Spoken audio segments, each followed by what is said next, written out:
Hello, my lovely audience. And anyway, welcome to another video. So, I have a few things I want to say first before I get into this what if. First off, I'm gonna record a few videos in bulk and upload them over the course of the next few days. One video every day. I'm gonna take a 10-minute break for my phone to charge up a bit more after this one, but yes, I am going to record a whole bunch of videos for you all. Second, okay, let's get into the what if, because what I have to say involves the what if. This takes place in the true ending of Bloodborne, after a while of the hunter being what I can only think to be like a new Cthulhu-esque type creature. You know, after he killed the old one, the moon presence. You know, he became it. He absorbed it. He became one of them. Oh, neat. He became one of them after killing all of the major beasts, all of the big ones, all of the most insightful, terrifying ones. After killing them, he became one. At least that's what my theory is for the final ending, like the true ending. So after a while, he would end up reincarnating himself, truly ending the cycle, truly ending the plague. But ironically, and an ironic twist of events, Izuku's quirk will end up being, well, the plague that has wretched the lands.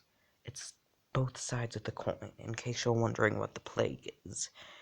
Basically, in the Bloodborne world, there's a disease, which is responsible for all the beasts. You know, you catch the disease, and, well, you slowly lose yourself to the blood-craving hunger, to the hunger of, and blood crave. Now, in the universe, you can get a special blood transfusion that makes you immune to the disease, and hell even makes you immortal. But the thing is that, well, upon gaining said immortality, it comes at a price. You have to hunt beasts. That's the cost.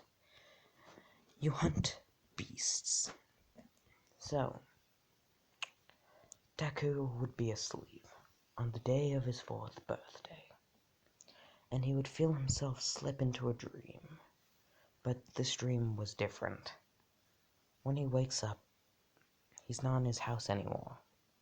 He's in a different room, one wooden, well, significantly more wooden than his older one. It looks entirely different. He would turn his head and see a doll standing by his bed. Not like the small, creepy kind, like the full body-sized one. And the doll would speak. Hello, good hunter. I'm just gonna make up a different voice because I cannot do a Russian accent for the life of me. I cannot do that accent, so I'll just make up a different voice. Hello, good hunter. It is wonderful to see you again. Well, what's going on? Deku would say. The doll would take one of his hands and, well, proceed to explain how the Bloodborne universe worked and how he reincarnated himself. And she would also say, "This is your quirk, little hunter. This is your quirk. When you reincarnated yourself, the terrible dream, the curse, the hunters, they all followed you here. While Deku is dreaming, his body would not be there anymore. It would have dissolved into a puff of smoke. And this would be around the time that a villain would attack. One with a extreme Give me a moment. One with an extremely powerful explosion quirk. You can see where this is going. The entire neighborhood where Okay, I don't even know why I did that. The entire neighborhood where Deku lived, gone. As well, when the villain was being captured, his body would detonate, killing everyone there. So, naturally Deku would be quite sad. But we do a bit of a time skip a few years to, well, around about the start of the anime. So then, Deku would be... No. Overhaul would be chasing Eri through the streets of the back alleys, and he would eventually corner her. Until he would hear distorted screams and the sounds of... Oh, yeah, no, I'm saving that one for a little bit. The screams, distorted screams of beasts, and the cutting of meat. So, then he would hear footsteps. "Hello, good sir," a green-haired, teenaged individual would say. "Apologies for the ruckus, you know how the diseased are. You know how, about the disease spreading through these lands? Of course, how could I not? Quarks, truly the most despicable things."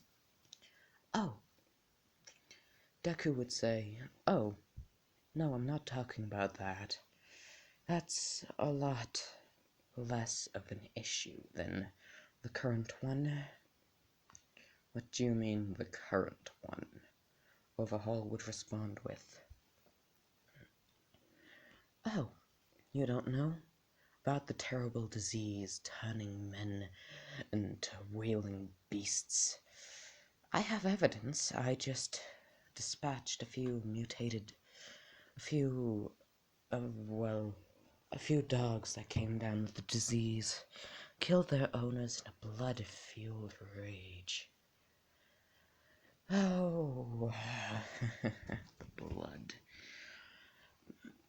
"Apologies, but I see what you're doing here.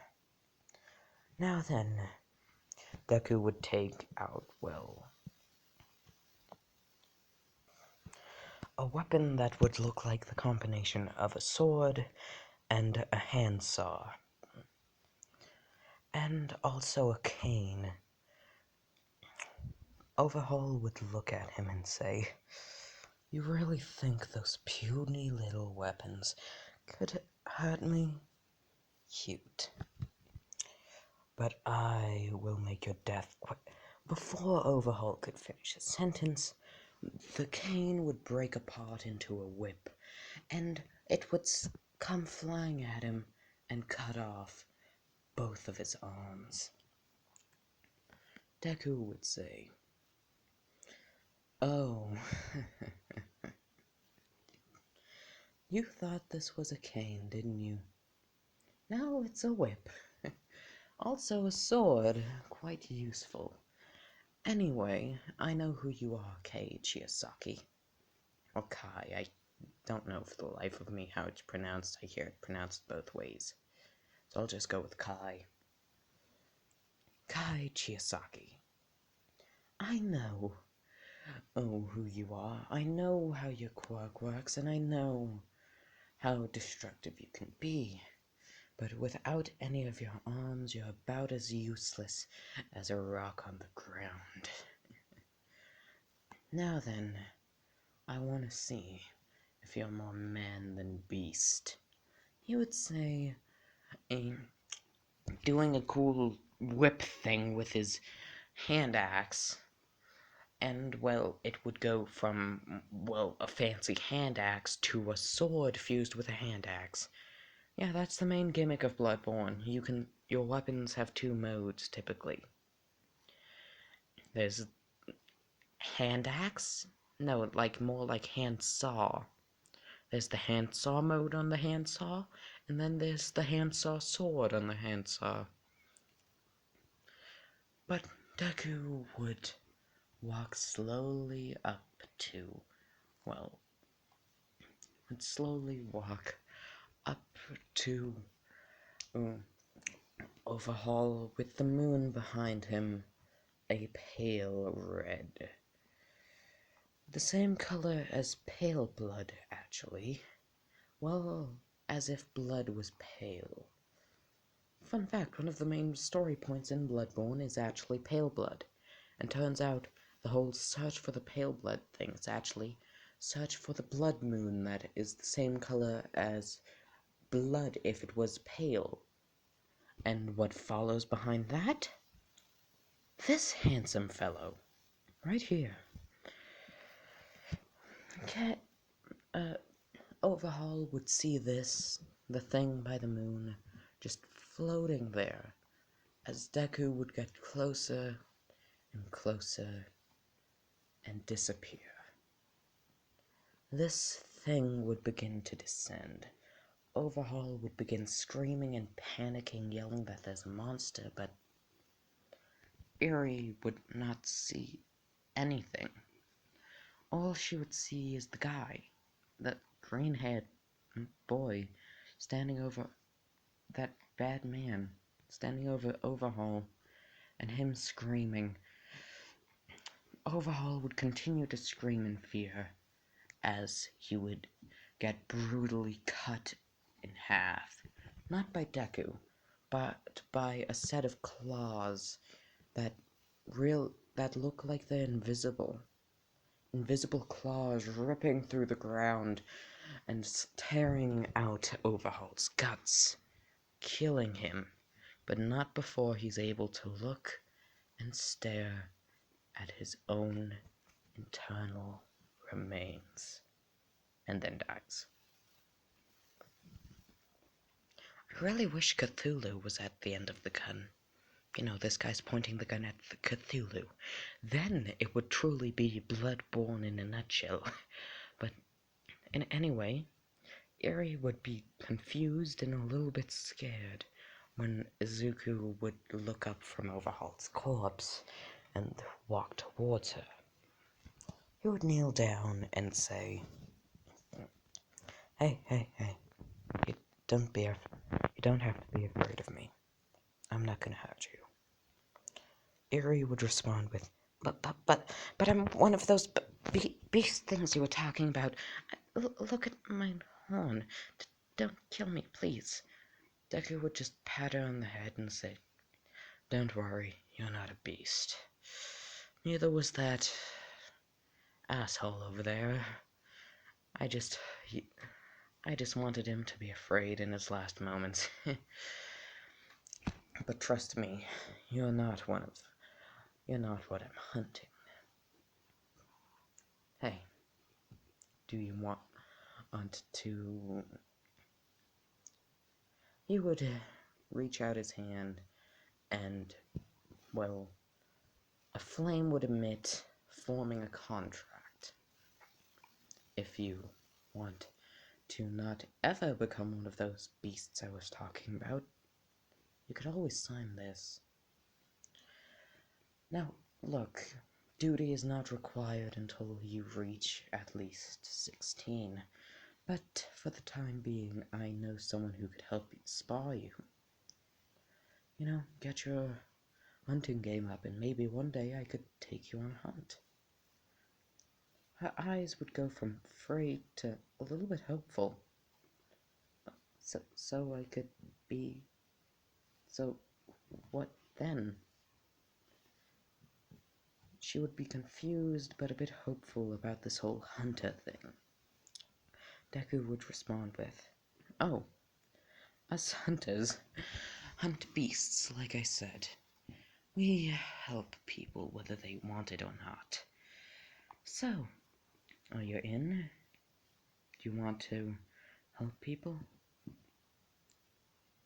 Eri would consider it for a moment before signing her name before taking the pen that Deku just randomly had with him and signing her name on the contract.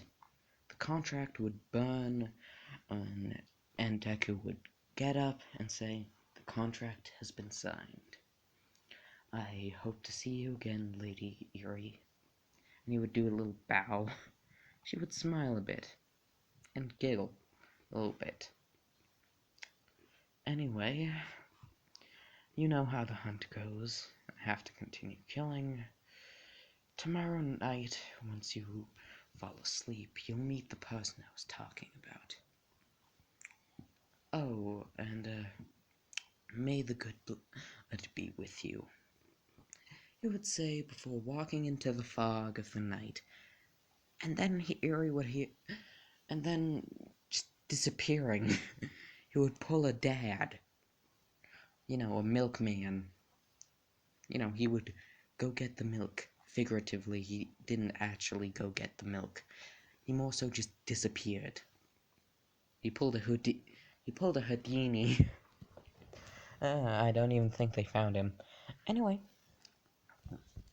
so the hunt would continue on that night, and he would hear, well, more screams. Well, more so screams of pain and someone yelling, "You freak! You ain't getting past me!" Deku would go to the sound of the voice, seeing a red-haired individual with shark teeth being mauled by, well, I'm just saying this now. This is like the name of the creature in Bloodborne. I'm going off of all the names, moon presence, so on and so forth. The Chapel Demon, I believe it's called. Which is a weird, lopsided goat creature. You know, the Wendigo? Like, imagine that fused with Quagmire when he's on the... Imagine that fused with Quagmire from Family Guy when he's... in the episode he discovered porn sites. And let's say, I'm trying to make this not as dirty as it sounds. Beat his meat until he had an arm that was thicker than him. You know that episode of Family Guy? Imagine that Quagmire fused with the Wendigo.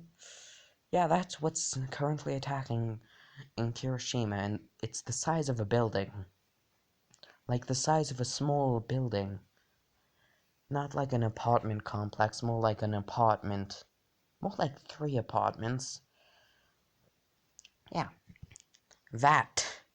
Imagine that. Just, it's attacking Kirishima. He's using his hardening quirk, but he's still getting thrown around. Deku would take out his whip, his cane whip, and just walk in, have it as a regular cane sword. That's a sentence I never thought I'd say. Cut the chapel demon's chop its ankles before unraveling it into a whip and then cutting its neck. With that, he would bathe in its blood for a second before it would get up. "Oh, so that's not enough to kill you, huh?" He would say, as his whip would proceed to turn back into a sword. Fun fact, the Bloodborne cane whip weapon is actually more effective against enemies that are more beast than man. Deku would run up its Quagmire arm and stab the whip into its into its skull, driving it in like Shadow of the Colossus style. Drive it in, and its blood is spraying out like Shadow of the Colossus, like that game. Just spraying out as Deku would drive it in and just wiggle it a bit until it stops moving. The Chapel Demon. I'm so glad I won't have to say that name anymore. Uh, he would proceed to help Kirishima up, and Kirishima would immediately say, "Wow, that was so manly. How did you do that? Oh my goodness, look at that. Those clothes, look at that weapon. Oh my goodness, that was so manly." Thank you, Deku would respond with, and Kirishima would say, "Like, really? This is honest. That was awesome. I'd definitely put it up with one of my top 10 moments, and to ever be alive. And that's up there. And my number one is when Red Riot himself signed one of my t-shirts. Oh, I'm treasuring that shirt forever. But oh my goodness, that is like top 5 moments in my life. Oh, that was so cool. How did you do that? Oh, my name is Izuku Midoriya, and I am a hunter. What? A beast hunter. I thought by this point we would have become more popular, but if I must explain it, we hunt things like that. A plague's been going around. A horrifying, deadly plague which turns man to beast, and well, beast to more beast, I guess you could say. Also with a little bit of man in there. Like, I've seen some interesting stuff. You would think about the puppy birds and bird puppies. Yes, that's actual creatures in Bloodborne. They are dogs with bird heads and birds with dog heads, respectively.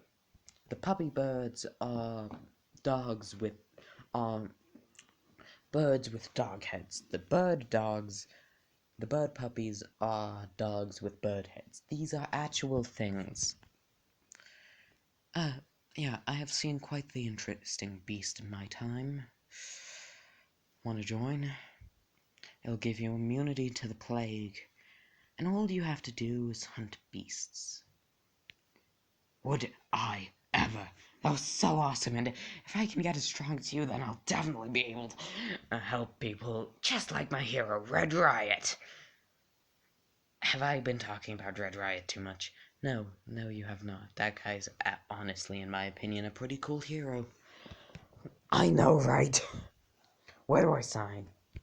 Deku would reach out and a contract would form, and he would take out a pen. Right on the dotted line. Okay, now what do I do? Shoot yourself. What? As a hunter, death does not affect us. I should know because I've done it multiple times.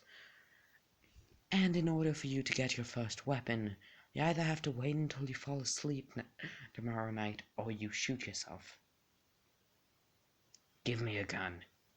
And Deku and Kirishima are now out and about hunting.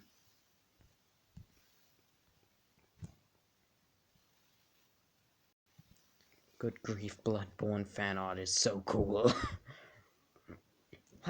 Yeah, this is badass. Anyway, they are now out and about. So, any tips or rules for me since you're my senior? First rule, don't trust any hunters. They're mostly a bunch of psychopaths. And a lot of them are actually beasts that have killed hunters, looted their bodies, and then taken their stuff.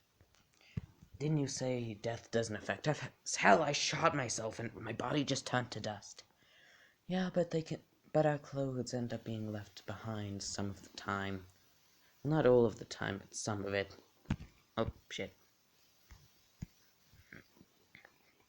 Which is how they get their hands on it, so never trust them. Any other advice? Don't trust any old men in wheelchairs. Why? Deku would just have Gurmand flashbacks. Like flashbacks to Gurmand. And he would also have random flashbacks to random points in his previous life where he got shot by a old man in wheelchairs wielding machine guns. Yes, this is an actual enemy in the game, and yes, it is an extremely common enemy in the game. Like, for the entire first section of the game, Like, 2/4 of the game you can find them. Like, the old men. Never trust an old man in a wheelchair in that game. Most of the time they shoot you. And the only time that an old man in a wheelchair didn't kill you in the game is when he had you jump off a cliff into an ocean that was actually a portal to a dimension of nothing but spiders. Yes, this is true. This is an actual thing that happens in the game. You dive headfirst into the ocean, gets transported to a dimension with a massive spider. And that's it. You're just fighting in white space and a massive spider. That creates more spiders. Like the spider mitosis splits out more of them. So you're now just fighting a giant spider and a massive army of spiders in an empty void where you cannot run, you cannot hide. There's just spiders and that's it. There's you and then there's the spiders. Yeah. So he just has flashbacks to all those times that old men have dicked him over. And he's just like, trust me on this one. I have been shot way too many times. Wait, what do you mean shot? Just trust me on this. So, I'm just about out of ideas. Wait, no. Okay, yeah. I have one more idea in me. The USJ attack.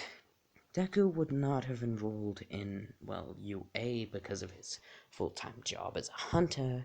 And, well, because he's a hunter, whenever he shoots himself to get back home, because he lives in the dream world, like the main character did before, the main hunter that we follow the story along, he gets free food there. You know, he's been teaching Eerie a few things, so is the doll. So, USJ attack. Just as Ida's about to get out the door, Aizawa's on the ground from the Nomu. Everything is in shit. Bakugo's a hero. Bakugo got one fall, by the way. The doors would just slam open, and a mist would come through, as Deku would walk out. Easy there, soldier. I'll take it from here. May I politely ask who you are? No one. Just a hunter. A beast hunter. And that, Deku would point his cane sword whip thing at the Nomu. That is a beast. I'm here to kill it. No, that's a person. Whatever person it was before is long gone. It's now just an empty husk. All it craves is death, flesh, and blood.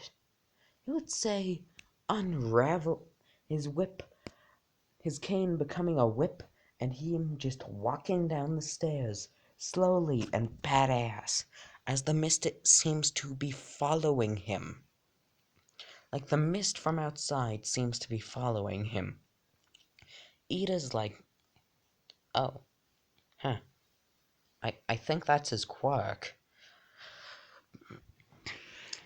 So then, the Nomu would come at Deku, because it's tasked to kill everyone there, and, well, Deku would whip its legs off.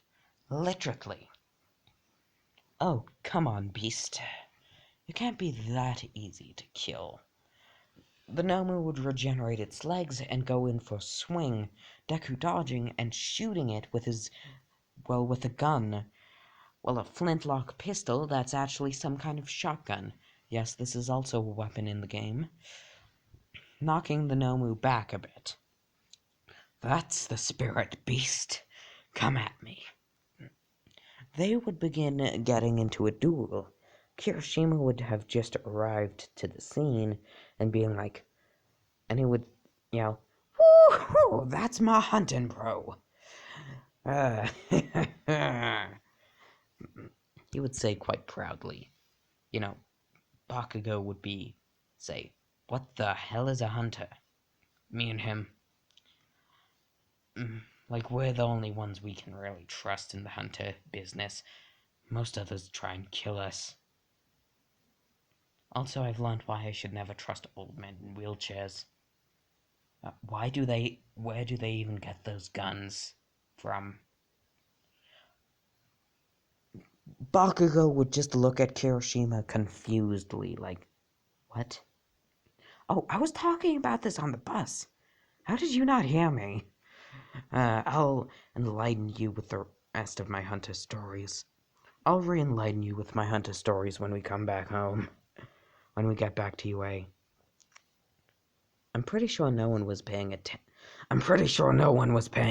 to you, shitty hair. Oh, come on, Kirish. Oh, come on, Bakugo. Someone had to. Yeah, no one did, really. Shitty hair. Not cool, Baku, bro. But as the Nomu and Deku are going on, the Nomu would grab Deku, and thinking it finally won, it would wind up for a punch, ready to finish him.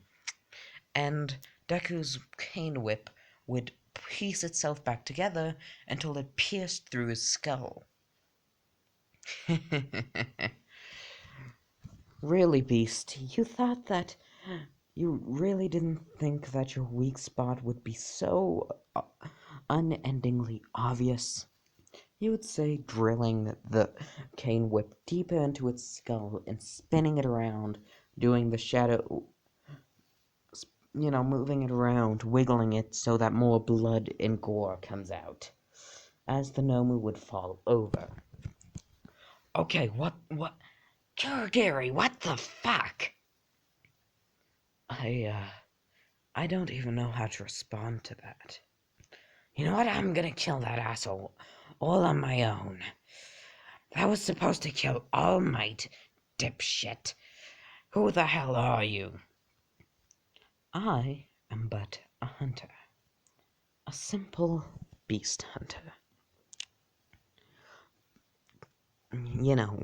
Shigaraki would laugh. What the hell is that? That sounds like something out of a game. I'll look it up after I skin you alive. As well, everything would get dark around Shigaraki, and a thick mist would roll in, as he would see Deku standing there, cane whip in one hand, gun in the other, and this freak of nature behind him. The moon is a pale red. Wait, he thought this place was supposed to be simulating daytime. Why is it night? Why is the moon that color? These thoughts would be rushing into his head as he would stumble back, confused about what's happening. Deku would say, would you be a deer and kill that crusty piece of shit for me? As well, the creature would leave Deku's side and begin walking towards Shigaraki. He would begin screaming, and he would be in a panic, not knowing what to do or how he can do it, calling for Kurogiri. There would be nothing. It's just him and that thing. Back out on the real world,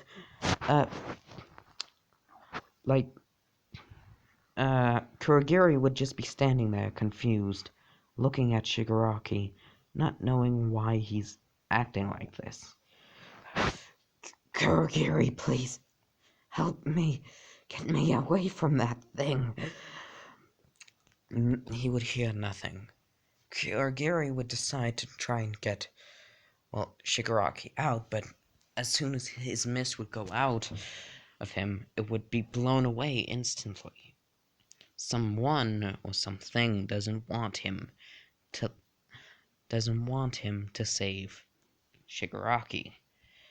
He would try again and again, failing repeatedly, but he would keep on trying and trying. Cut back to Shigaraki, the creature known as moon presence, but Deku calls them... How about K? Yeah, that's a pretty popular name in Japan. K. Yeah, K. K would... Well, I'm gonna refer to it as the moon presence. Deku calls it K, but I'm gonna call it moon presence because that's more intimidating. The moon presence would close in. He would hear each one of its bones crack as it moved. Its thin body... Its tentacles would be broken up by its main body, which would have just been a spinal cord. Just bones, not anything else. No vertebra. Just a spine. Its bones would click and crack with each step. It's getting closer and closer and closer. Its tentacles would reach out for Shigaraki. He would be lifted up. Kurogiri would begin to get concerned because his master was just floating there.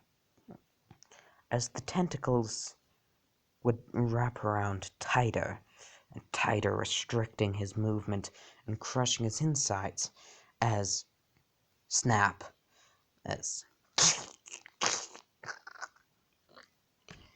he would begin coughing out blood as his bones would be crushed by the increasing amounts of force.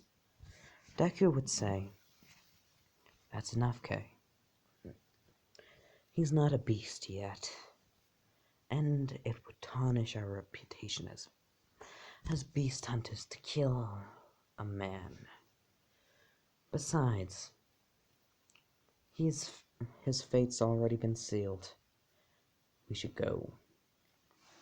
The moon presence and or K would drop Shigaraki, finally letting him breathe. He barely can, his ribs are crushed. It would follow Deku into the mist, as Deku would vanish, pulling an Irish exit. And that's the word I was looking for with eerie. That's the word I was looking for with eerie. An Irish exit.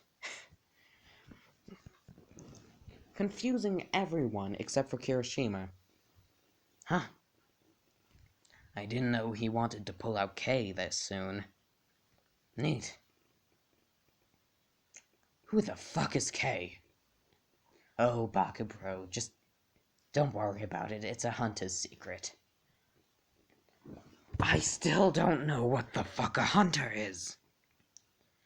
Well, Bakubro, maybe I could recommend you to Izubro or Hunter Bro.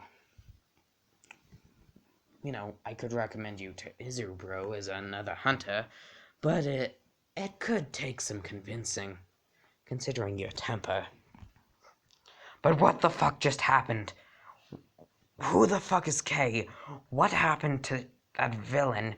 Why was he crushed midair by quite literally nothing? And why is it so misty? Izubro likes to make an entrance, I guess. Kirishima would pat Bakugo on the back, like, "Sorry, can't tell you anything. It's a secret between hunters. You know, can't tell you really about anything." He would just pat Bakugo on the head. "Maybe if you become a hunter, I can tell you some more." "Get your hands off me, shitty hair." Anyway, I'm guessing it's gonna get dark soon. I best get ready for the hunt later tonight.